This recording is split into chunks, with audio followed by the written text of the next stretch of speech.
Good morning and welcome to WNHH FM's Dateline New Haven. I'm your host, Paul Bass, inviting you to look behind the headlines on the stories that make our community tick. Anika Singh Lemar makes New Haven tick. She fights for affordable housing here and in our suburbs, helps figure out how to revive our neighborhood commercial districts, and even helps steer our last local bank. She's here in the WNHH studio to tell us all about that. Thank you for coming in, Anika. What a pleasure. Oh, thank you for having me, Paul. Good. I'm going to ask you to bring that mic so close, You're almost touching it, like much, much closer than already. Okay. All How's right. that? Yep. Now, just for your day job, because you do a lot of stuff, you're a clinical associate professor at Yale Law School. You teach the Community and Economic Development Clinic. You provide transactional legal services to organizations seeking to advance economic opportunity. Your clients are affordable housing developers, community development, financial institutions, farms, farmer markets, all that kind of groovy stuff, fair housing advocates, and neighborhood associations. All right. You've been working on revitalizing urban neighborhoods. That's right. So you'll often, when something's good, and again, if you can get it close, like you turn the mic toward you, shift it to the side. Like that? Okay. Yep, that's good. Good. So when you're often kind of in the background when interesting stuff's happening, for instance, in Westville, there's a commercial district. And it's doing pretty well. People sometimes think it's not because for a few months at a time, some storefronts will be open, empty while they're in transition. Mm-hmm. But I think a lot of businesses have started there, and that it's been just retail has changed. Businesses are shorter term often, but a lot's going on there. Yeah, I think it's become and has long been a place where small businesses can get started, which is exactly what you want to see in a city. I mean, that's what cities are. They're places of opportunity and places where people who want to get something off the ground can get it off the ground. And Westville Village has done that pretty successfully. And it's a good walking neighborhood. I live there. Yep. And a lot of people go to eat at, like, at Manjares and drink in, what's the one right on the corner next to Manjares? The Iraqi place. Rava. Rawa. And then you also have a couple of lunch places that have been there forever. Right. And then the boutiques, and there's a record store. Yep. And there's the kind of Strange Ways and the chocolate place. It's kind of trippy. Yeah. Chocolate place gone. Oh, it is? I'm sorry. They moved up the street. Yeah. Okay. And then now the old Key Bank is being turned into a nice restaurant. That's right. But now we're all waiting for the Delaney site to be rebuilt. I know. That's the big, that's the sort of elephant in the room. That was the motivation for Westville Village kind of tackling their zoning problem. And is that going to be built? Because I know it got approved. I don't know what the status is. I mean, I've met with the developer and the architect, but not recently. I feel almost guilty for that. Delaney's fire. Obviously, I didn't. The fire? I didn't set the fire. But for years, you're saying that on the record. Yeah, no, I'm saying on the record that I did not set the fire. Delaney fire. But for years, I've said to my students, picture your favorite place in New Haven. Just picture your favorite place in New Haven. I think for a lot of people in Westville and elsewhere, that was Delaney's in a lot of ways. Very inclusive. Appeal to people in the neighborhood. You had a tap room for the college students who played darts. You had the family room for the New England dinner, and then you had the kind of mature adults, meaning like over 25, who kind of had a nicer bar in the front. Awesome beer selection before that was even cool, So I would tell my students, picture your favorite place in New Haven. If it burned down tomorrow, you could not rebuild it. I've been saying that for years. And then, of course, what happens? Delaney's burns down, and you cannot rebuild it because the zoning doesn't permit you to do all of the things that we want you to be able to build. Which is to have different uses in one property. Delaney's, it was the old it was a lot of restaurants before that with apartments on top. Exactly. And being dense and not have a million parking spaces. Yeah, not having an enormous setback from the street line, not having 100 parking spaces. No, they got approval though, didn't they? They do did. A project like that. So yes, so the there's a big question in zoning. One question is like, can you get it approved? The other question is, who do you lose because you have to seek approval? To get an exception. If zoning rules don't say, hey, we want a city where we have different kinds of stuff mixed together, where it's dense, where it's not, doesn't have to be set back from the street, where you need a million parking spaces. Basically, wealthy people can afford lawyers, can get those exceptions, but everybody else can't. Correct. And the amount of money, I think people don't realize how expensive it is to seek approval. How expensive is it? It's it is easily hundreds of thousands of dollars. Yes, between hiring lawyers, hiring architects, site engineers. When you go in for approvals, you come in with a certain amount of work done, right? You're coming in with... a lot of that's money you'd spend anyway if you get the approval, but you're risking losing it. But if you don't get the approval, correct. So the process prioritizes developers who are large enough to diversify risk across multiple projects. Right. They build a lot of stuff. They build a lot of stuff. You figure 70% of your stuff is going to get approved. That, right? He has like Hooters and other stuff. Yeah, exactly. He's not a single, one-off. So he got the permission, but he still hasn't built it.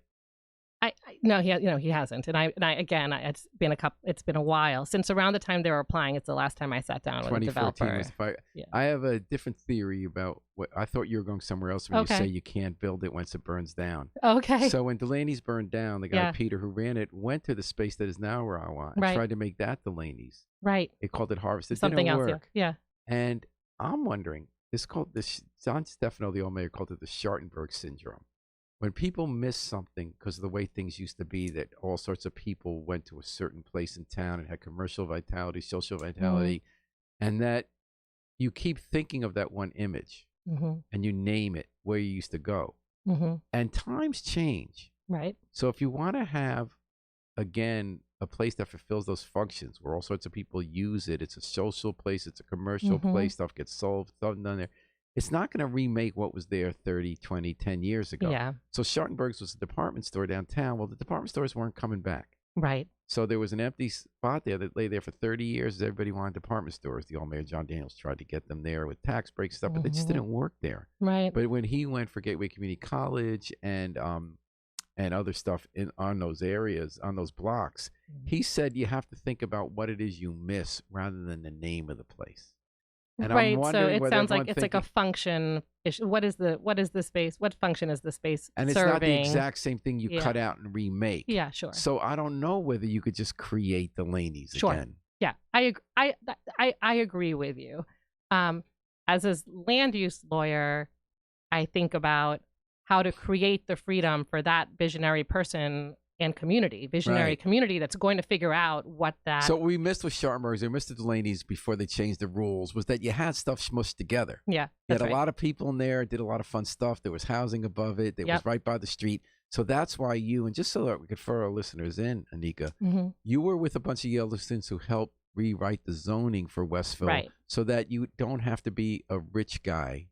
Or you have to be able to afford stuff. You don't have to be some big developer with a lot of locations around the country to afford to do something interesting in New Haven. Correct. That's exactly the goal. And I think what we brought to the table as a clinic, as a resource with, lawyers and interested people was, okay, let's figure out what the community defined inclusively wants. What can we do to figure that out? And, there's together with Westfield Village Renaissance Alliance and also with help from local institutions like the local library branch, we did focus groups and a survey that the Independent, we're grateful to, posted on posted on your website. Got 300 some odd responses to the survey. Oh, that's a good number. It's a very good number. That's a good number. Yeah. Plus the focus groups, plus interviews with stakeholders in the neighborhood. Again, defined inclusively, renters, homeowners, business owners, people who use the businesses, who may not live close by, but use the business district, Southern Connecticut State, the local institutions, to see what it was that they wanted to see happen. and then to try to translate that into zoning, which is not a particularly easy process. Eddie just says, hey, and Anika Hey. Singh Lemar is our guest here. Yale law prof who also just out in the community doing everything from schools to banks to making commercial neighborhoods work and get affordable housing going is our guest here. A lot of stories you read in The Independent don't have her name in them, but they do have her fingerprints. So changing the zoning. Yeah. So you folks helped write new zoning rules and they passed. They did. How many years did that take? Oh, that's a good question. I think it took about 2 years from start to end. Okay. And so what that means from now on is that you don't spend hundreds of thousands of dollars and extra lawyers and architects if you want to build something in Westville Village that has a bunch of uses, like apartments plus a store or offices, can be right close to the street. Yep. And it doesn't have to have tons of parking. Correct. So now you know where I'm leading you on with this one. So New Haven, a lot of people in New Haven decided, we kind of have a consensus in New Haven that's what we want to do to make Dixwell Avenue great again, to make West Whaley Avenue thriving again down near downtown, to get Grand Avenue, Kimberly Avenue. So I would argue that there have been so many public meetings and other ways that people weighed in saying they want that. So the city staff worked hard in the city plan to draw up just the kind of rules for those other neighborhoods, commercial corridors we call them, that you made happen in Westville. Right. Am I right so far? Those same principles. Yep. Including wanting to have affordable housing, making it possible for a little person to build affordable housing. And so we had years of that, tons of meetings, management team, official public hearings, informal meetings, website asking people their input. And then at the 11th hour, it's been held up because New Haven Legal Assistance hired a community organizer who decided that this was gentrification and that if we allow denser projects and mixed use, big developers will come in and big developers are going to be less likely to have affordable housing. Right. And that's stopping it, like on Dixwell Avenue, which really is primed, given some of the investments going on near Dixwell Avenue, it's primed for that kind of opportunity to return. Again, not the exact businesses maybe we saw before urban renewal turned down in the 1950s and 60s, but vibrant mixed use community again. So what about that argument they make? Well, Anika type rules on Dixwell Avenue and Whaley and Grand Avenue be geared toward gentrification? Okay. So this is a question that begs a question. We have to define gentrification. We have not worked hard enough in New Haven to define what we think we mean by gentrification. Can I offer you two and tell me if I'm right? No, because I'm going to give you a couple of examples, and you're going to. Okay, so we've been hearing from folks that there are stages to gentrification, and New Haven may be early stage gentrification. This is like for the New Haven Independent commentary at the 3/5 kind of argument, right? And late stage gentrification in that analysis is like Washington, D.C. It's tearing down. Black people are gone. Yes, exactly. Tearing down amenities and housing that are attractive to and affordable to low-income people, oftentimes people of color, oftentimes Black people, and replacing it with stuff that's not only attractive to wealthy people, but exclusive to wealthy people. We haven't really seen that version of gentrification in New Haven. We have been building housing on empty lots. We have not been tearing things down for the most part, other than the Housing Authority's redevelopment project, which have all been replaced with housing that's almost 100% affordable.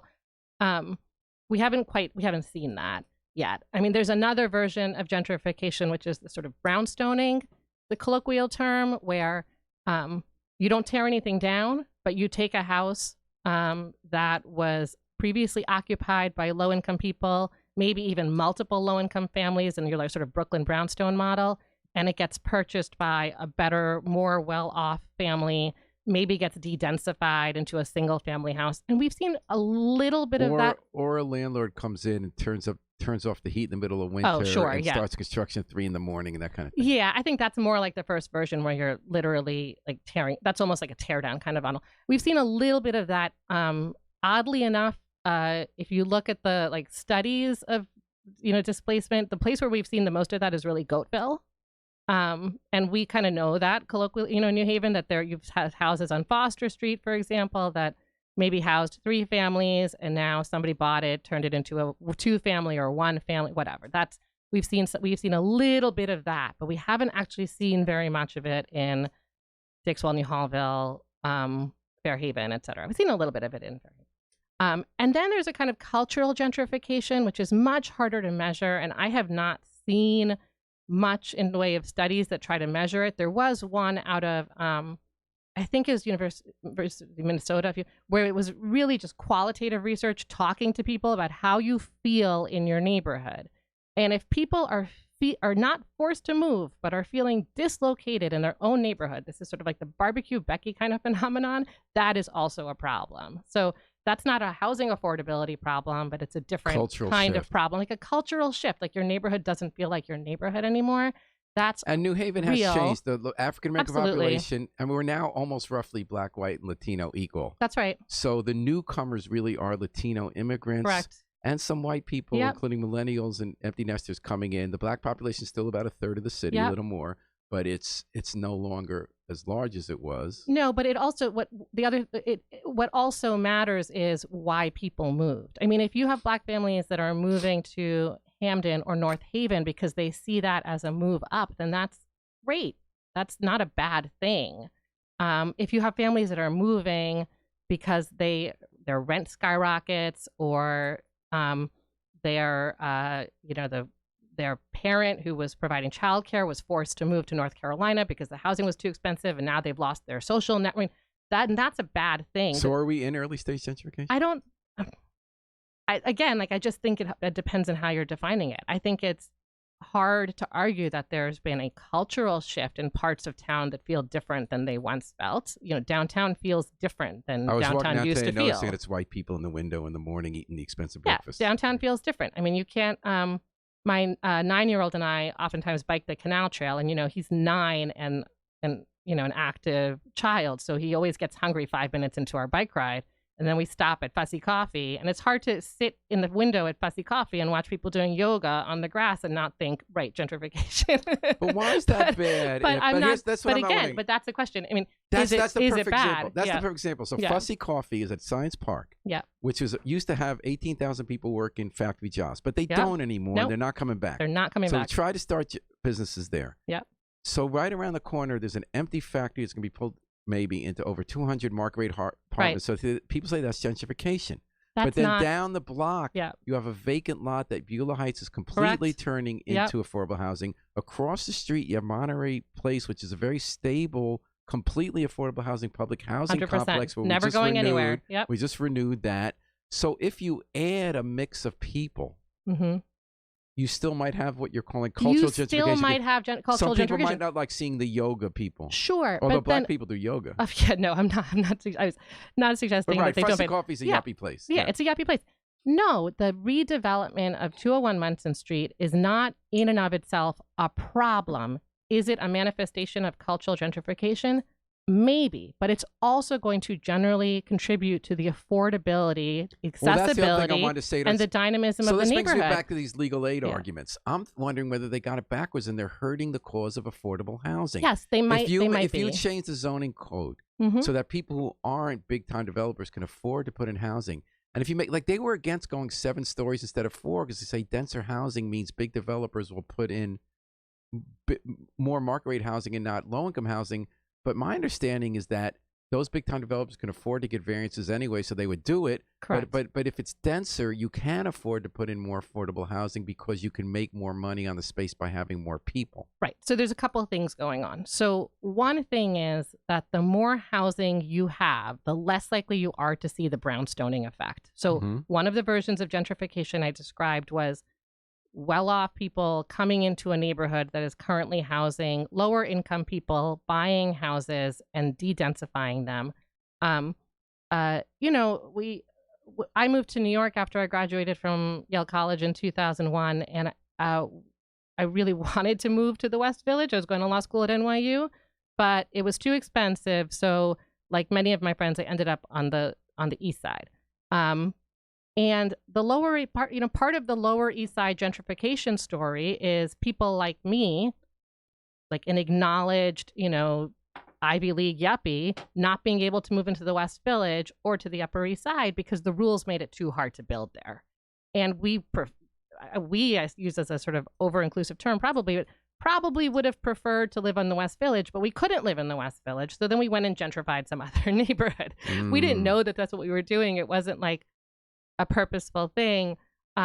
But that's what happened. So why do you end up with people moving to Goatville when they might prefer to live downtown? Because until recently, we didn't have a lot of housing downtown. If we're building housing downtown, you're going to have fewer people who are going to move to Dwight. But also in Goatville, on the edge, we have a huge example of the upscale housing that came to New Haven, Corsair, with these bizarre 2-inch apartments that sell for $3,000, that rent for $2,000 a month. So the theory among some is that helps create affordable housing because there's more supply. Yeah. So the rents nearby will not go up as much. That apparently. Have we seen that in reality? Because you live in that. You used to live in that neighborhood. I used to live in that neighborhood. And you still go to school. Your kids go to school in that neighborhood. My kids go to school in that neighborhood. Worcester Square is talking about weird district lines. Like Worcester Square, where we now live, is weirdly zoned for East Rock School, which is great because we love the school, but. So tell me about that. Have the rents stabilized? My understanding is that the rents have stabilized. I actually would like to dig into this a little bit, and I've been talking to some folks in the neighborhood about maybe digging into some of the timeline questions. What happened when? I'd hypothesize that the Corsair is there because housing prices were going up. Not housing prices are going up because the Corsair is there. It's very hard to make with a straight face an argument that the housing prices are going up because the Corsair is there. Maybe the undeveloped Star Supply site was like a rodent-ridden, infested place. So maybe the housing prices are going up because you don't have rats and rodents anymore. But then similarly, it's hard to argue that that's a bad thing. That's my other question about gentrification. So there's gentrification and there's gentrification. So some people say, well, once people start fixing up properties, that makes it cost more because if you spend money fixing up a property, the rent goes up.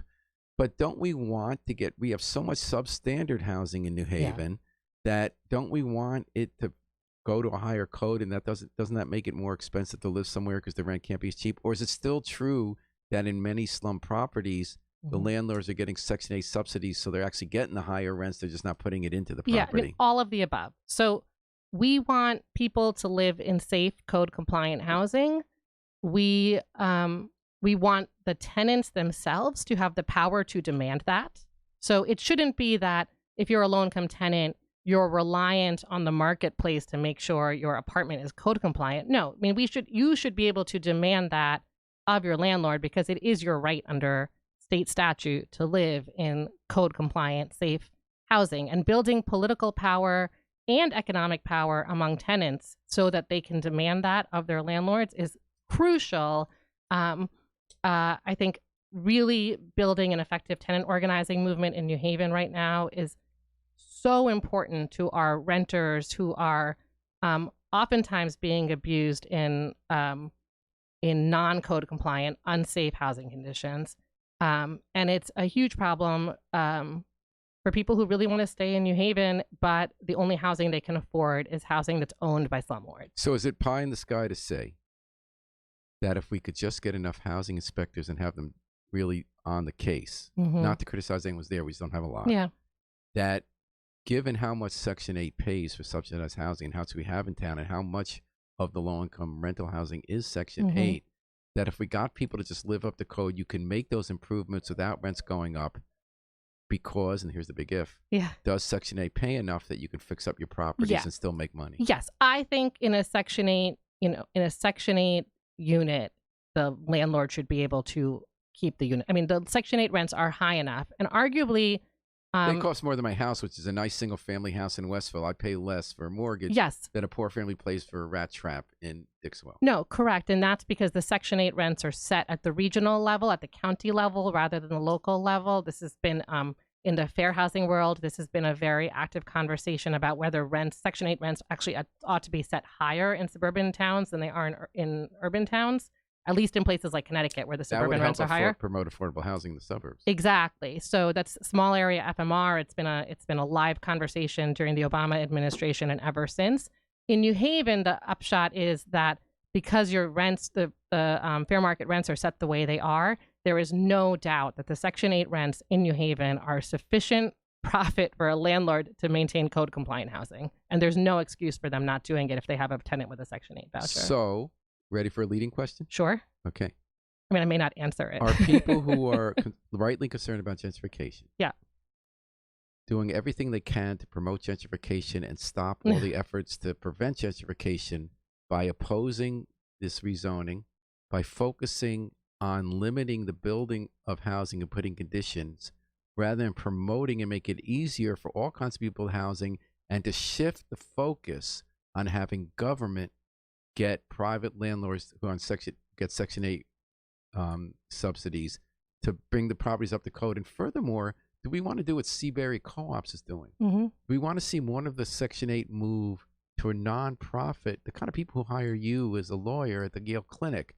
Do we want to see more landowners who are nonprofit, not looking for the big profit to get those Section 8 subsidies because, according to you, it's enough money to fix it up and still make a little profit on the rent?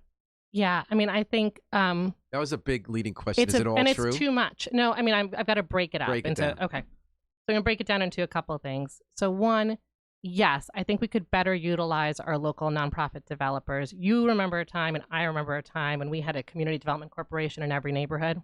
I remember West Rock. I remember Hill Dixville still got one. The Hill had one. New Hallville had one. That's right. New Hallville Restoration, Fairhaven had one. I worked at Hill Development as an undergraduate for 2 years. We lost them all. It's not a New Haven specific phenomenon. It is a national phenomenon that these smaller community-controlled community development corporations have gone by the wayside. You know, in New Haven, there was sort of a lack of capacity and a little bit of corruption that brought many of them down.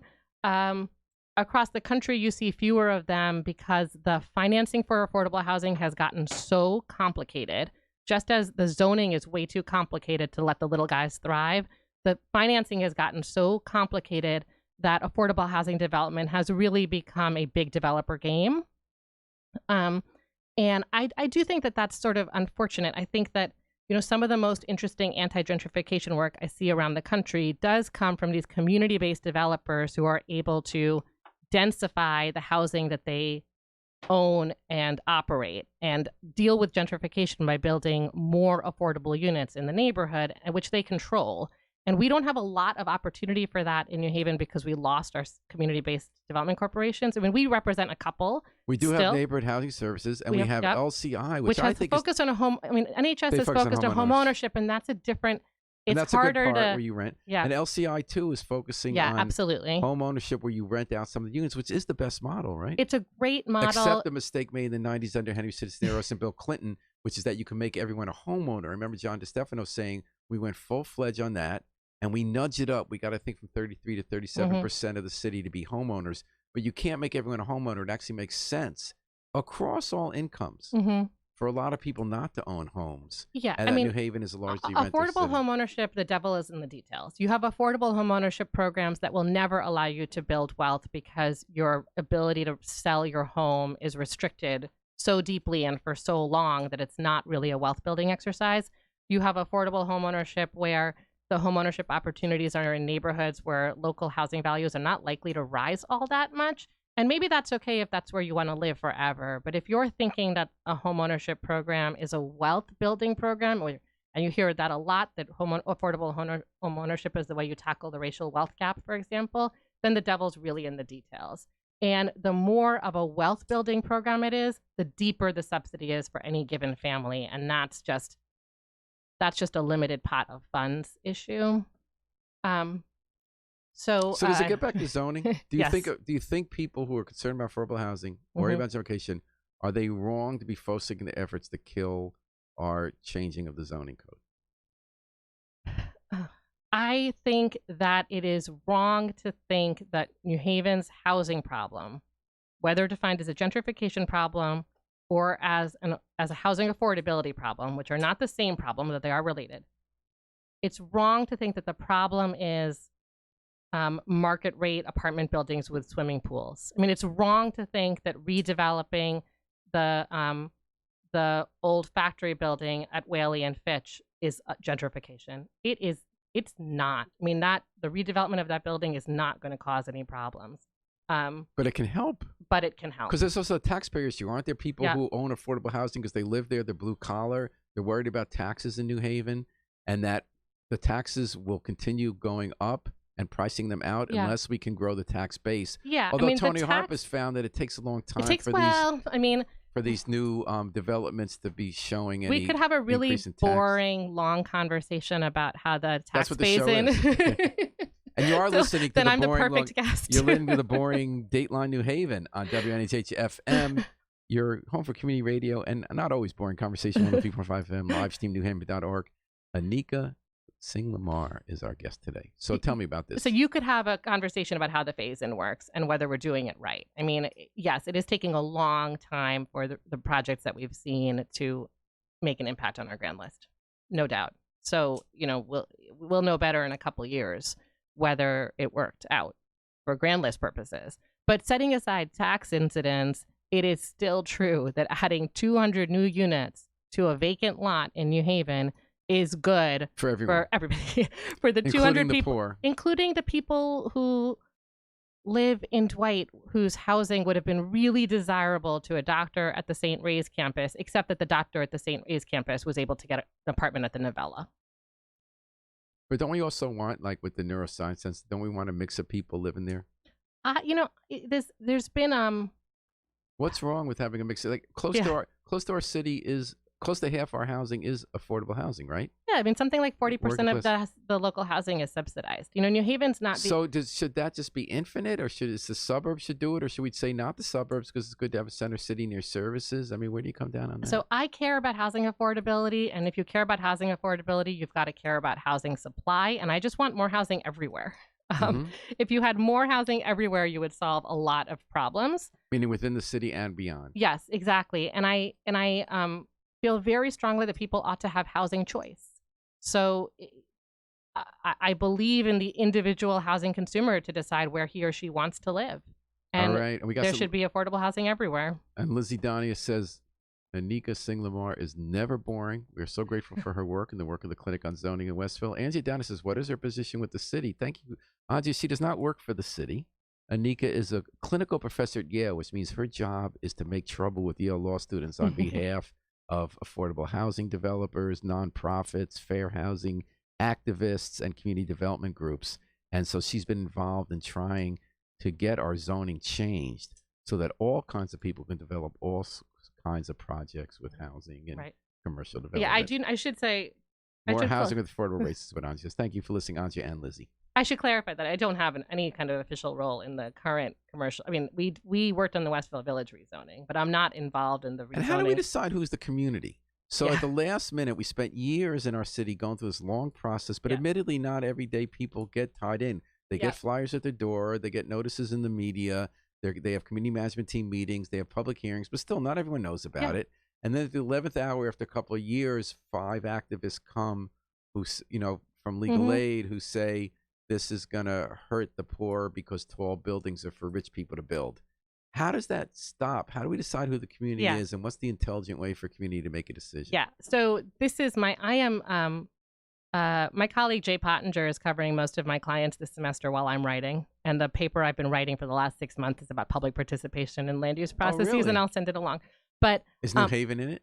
Yeah, New Haven features, but so does Branford, and Stanford for that matter. So I have about halfway through this new book about Ed Logue and urban renewal in New Haven. I read have you the read New it? She did a good job. She has a new theory, which is that everybody got urban renewal wrong. Oh yeah, well, she, much to my pleasure, told the Worcester Square story in a much more accurate way than you normally hear it. And I was reminded of, and recently went back and reread a student paper, a Yale Law School student paper from a few years ago, about urban renewal in Worcester Square. Did you know that more people were displaced from Worcester Square than in any other urban renewal project in New Haven? And that was for the highway, right? Yeah. So Worcester Square is the New Haven success story when it comes to urban renewal, right? That's the story we tell around town. That's not the one I remember. I remember the I-91 coming through. No, I understand. Yeah. But when people say...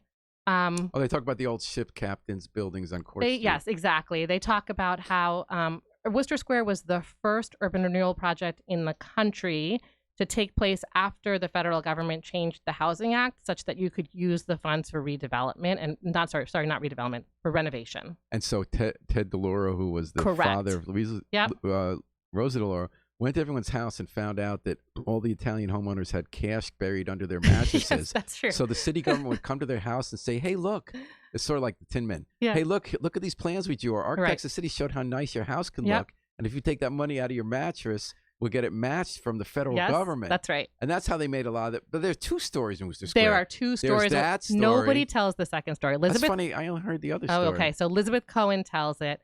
So there's an article in Mother Jones, maybe which is a lefty, progressive, whatever, not that long ago, 15, 20 years ago, about Worcester Square as an urban renewal success story. Really? I mean, and that's the story they tell, because as this student, Adrienne Weibgen, who's now a community development lawyer in New York, tells it, the victors tell the history, right? So I see. Some people did say, well, we put in those highways in the hill and tore down those houses, and we did Route 34 never go, but at least in Worcester Square, we have those beautiful we saved old houses. Worcester Square. But they didn't save half of Worcester. More than half, more than half of Worcester Square was torn down. The part of Worcester Square that was torn down was disproportionately Black, disproportionately renters, many people who had actually been relocated to Worcester Square from Oak Street, for example. Ooh. Now, what streets are we talking about?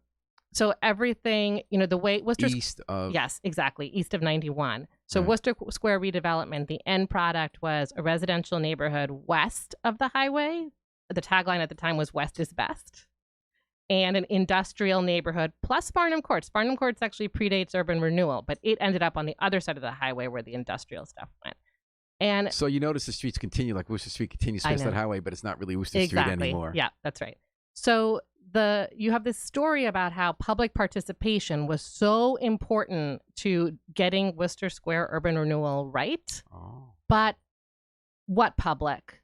What community? Who got to show up? There's the kitchen table sculpture in Worcester Square, Louisa DeLauro's kitchen table. Yeah. Who got to sit at the kitchen table? And it wasn't Black people. No, and it wasn't renters, right? So it wasn't renters. So there's a book that's about to come out by a couple of political science folks at BU about who shows up at land use public hearings. Yeah. And they use the fact that Massachusetts law requires you to be very detailed in describing who somebody is, what their address is, and what they said. So that was the conventional idea. As I understood the New Haven urban renewal story, was that the public didn't get to weigh in. The planners thought they knew what was best. It was a little bit corrupt. It was also just bold, too bold. And they tore down history. They tore down neighborhoods. And then we didn't get any less poor. Elizabeth Cohen seemed to say it was more, she comes from the left. Yeah. But she said that Ed Logue, who sort of masterminded the whole thing, and tell me I got this right, I read a few months ago. Yeah, no problem. She said that, in fact, he had been in the Peace Corps in India. Yeah. And that he came back knowing how important it was, especially people of color, that they be involved. And that they went and got everyone involved. They did. And this was just, in fact, what people thought was best. And that they learned in New Haven that some of what we think is best at the time doesn't work. Right. But that, in fact, we did try to do it right. And we just had, my favorite, Matthew Nemerson has my favorite theory. Okay. Because everyone has a different Rorschach theory, choose your own adventure story about why New Haven didn't get less poor after urban renewal. We got the most money per capita in the country to alleviate poverty and got poorer. His theory was that we got all that money when it was the worst 7 minutes in the world of architecture, the history of architecture. So we brought in all these new brutalists, and they just made all these buildings look like they're falling on top of you that were single use. But it does come back to zoning, because Anika, you're saying what you did in Westville and what you think legal aid is now trying to stop in the rest of the city is to get rid of that planner zoning that limits what you can do. Car-centric, and move it open to organic, democratic development. So I think two things. I think that when you have a conversation about zoning, like right now what we're hearing on the commercial corridor stuff is very much there needs to be more public participation. There needs to be more public participation. There needs to be more public participation by the community, by the community, by the community. And it is very hard to argue with that. But who's the community? So exactly. So who gets to be the community? If you are the City Plan Commission, hearing people come up to you and tell you, testify on behalf of things, how do you gauge, okay, is this room representative of the world? Land use hearings, this is what these 3 political science professors found in this book that's about to come out, tend to bring out the angriest people. If you do a poll of people in town, they'll be like, oh, I kind of am okay with this affordable housing development coming in. The people who show up at the land use hearing are the people who hate it the most. I mean, who else? I go to a lot of evening meetings. So what's the answer? But normally they attract the angriest people. So what's the answer? I think public policy and I think decision makers have to be really sensitive to make sure that they're taking in public participation, but that they're also taking in professional expertise. But that sank us in urban renewal. The professional expertise but was you wrong. you just acknowledged that it didn't. I mean, so yes, the professional expertise was wrong. You've got to try to learn from the past. Substance matters. You got to try to learn what the right lessons are. You probably can't micromanage things because, as you said, Delaney's might have been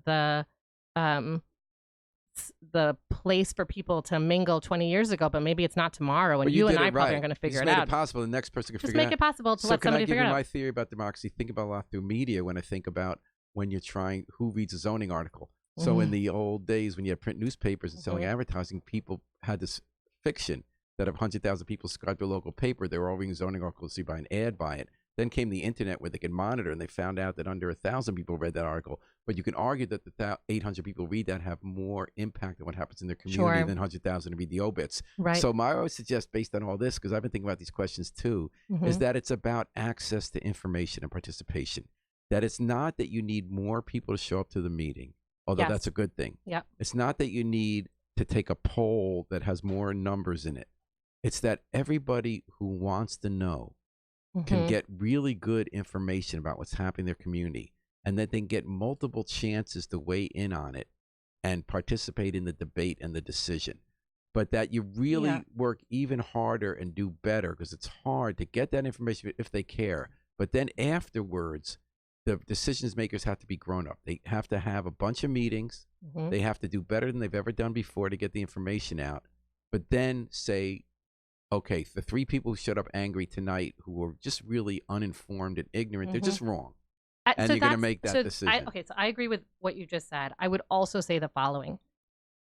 People are really good at identifying what is going on in their neighborhood, what their problems are, and what they wished were true, right? So my housing is dilapidated. My commute is too long.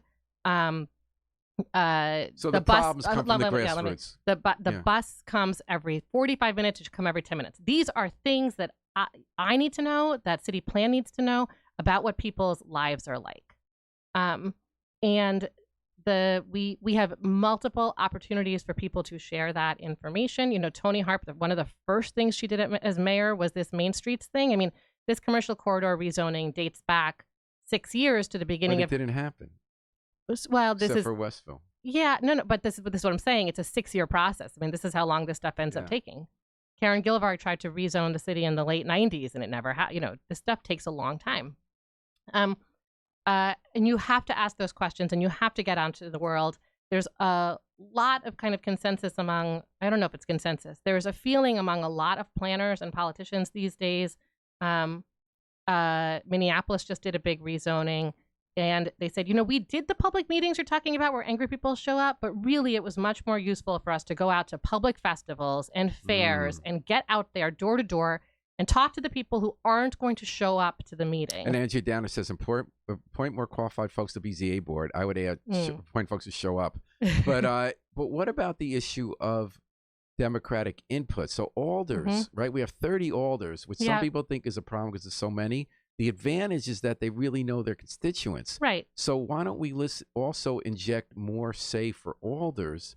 The alders have tons of, they know better what their constituents think than any poll by city plan our board of alders is actually our zoning authority. That's not typical. That's the way we do it in New Haven. And, maybe that's right. Maybe that's wrong. It's also humility. But one thing it does is it injects that, when we were doing Westville, it was crucial that Richard Furlow and Adam Marchand believed that what we were proposing was in line with what their constituents want. Or like a skate park. If someone wants to put a skate park for teenagers to be able to skateboard in Skinnelberry Park. The alder there has been around the neighborhood 3 times, and her voice would seem to me to be an important voice in that debate. I think it goes both ways. One of the first things that, my husband was an alderman. one of the first issues that came up when he was an East Rock alderman was whether the housing authority could buy housing in East Rock to do scattered site affordable housing. Oh boy, that's when the liberals show their true colors. Exactly. Yeah. The liberals all showed their true colors and they didn't want it. And sometimes you actually have to push back on democracy, which is what Roland did, and said, no, this is the right. Well, that's what a representative democracy is, so that Alder runs exactly. every 2 years. Yeah. And then, so you really have a quick turnaround that if people think an Alder's not representing them, they get to vote him out. Right. And to the extent that he was not representing the people, he had to make the case before the next election that they should vote for him again anyway. And Aaron Good writes in, and thanks everyone for your comments. Angie, we did talk about who's at the table. Anika's point was that people of color and renters were not at the table in Rooster Square.